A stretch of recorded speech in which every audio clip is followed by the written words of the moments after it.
म्हणजे आता अजितदादांकडेच बघून चालणार नाही, तुम्हाला सगळीकडे पाहायला लागेल उपाध्यक्ष म्हणून. आणि नक्की आपण देवेंद्रजींनी सांगितल्याप्रमाणे दोन्हीकडे आपण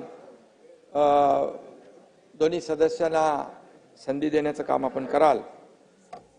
पिंपरीचे शिलेदार म्हणून आपण ओळखले जाता आणि तुमच्या प्रवासाकडे पाहिलं तर अतिशय सर्वसामान्य तळागाळातून आपण मेहनत करून अगदी कार्यकर्त्यापासून नगरसेवक, महापालिका, स्थायी समिती, आमदार अशा सर्व पदांना भूषवित आपण उपाध्यक्ष पदापर्यंत पोहोचलेला आणि सर्वसामान्य कुटुंबातल्या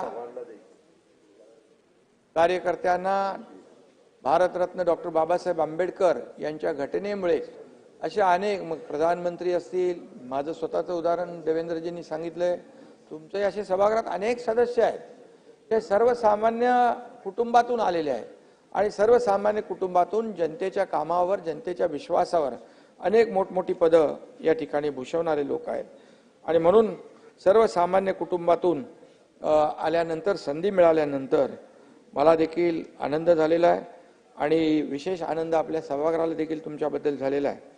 हे मगाच्या आपल्या विरोधी पक्षांच्या सन्मान्य सदस्यांच्या आपल्या बाबतीमधल्या न बोलता व्यक्त केलेल्या भावनांमधून दिसून आलेलं आहे.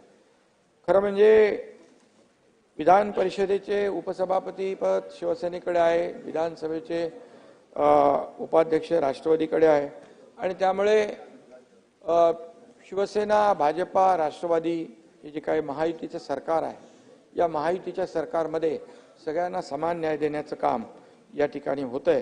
कालच मुख्यमंत्री देवेंद्रजींनी सांगितलं, तुम्ही किती कालच्या भाषणामध्ये नाना किती आमच्या पायात पाय अडकवण्याचा प्रयत्न करा, मात्र आम्ही तिघे हातात हात घालून पुढे निघालेलो आहे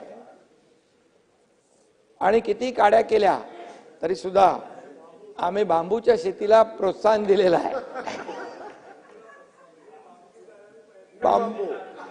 बांबूच्या शेतीला प्राधान्य दिलेलं आहे आणि वेगवेगळ्या व्हरायटीचे बांबूंना खूप, म्हणजे बांबू दुर्लक्षित होता, पण आज तुम्ही बघताय की फार मोठ्या प्रमाणावर शेतकऱ्यांना त्याचं उत्पन्न मिळते.